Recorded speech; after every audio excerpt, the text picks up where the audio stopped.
Los Angeles Lakers at Christian Wood, yan ang ating pag-uusapan. Shot here. Final seconds.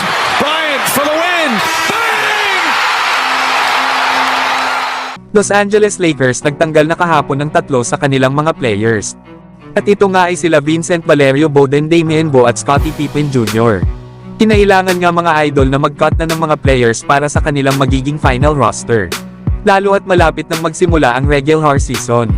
Baka sakaling bumalik na lang muli sa G League itong si Scottie Pippen Jr. Lalo at sa G League ay nag-average ito ng 21 points, 4 rebounds, 5 assists at 1 steal per game.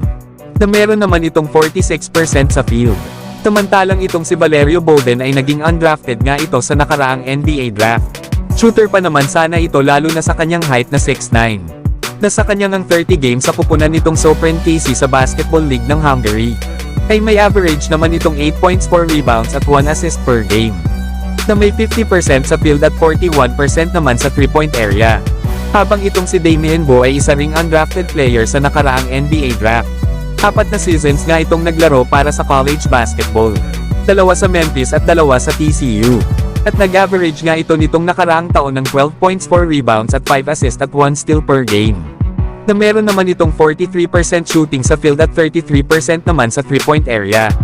Kaya possible mga idol na may kumuha ding mga team mula sa G League sa nasabing 3 players.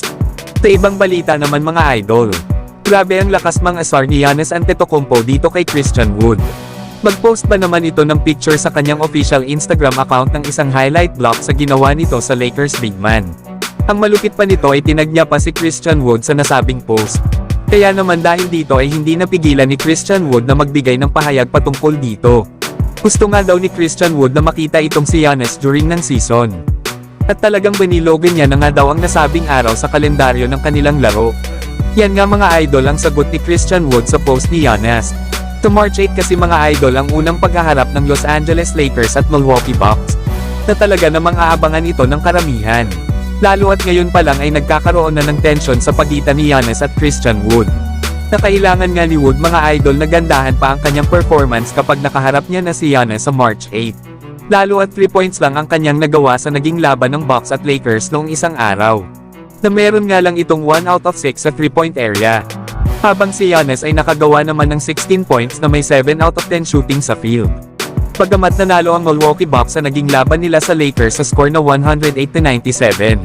Ay hindi pa naman complete lineup ang magkabilang kupunan lalo na sa Lakers.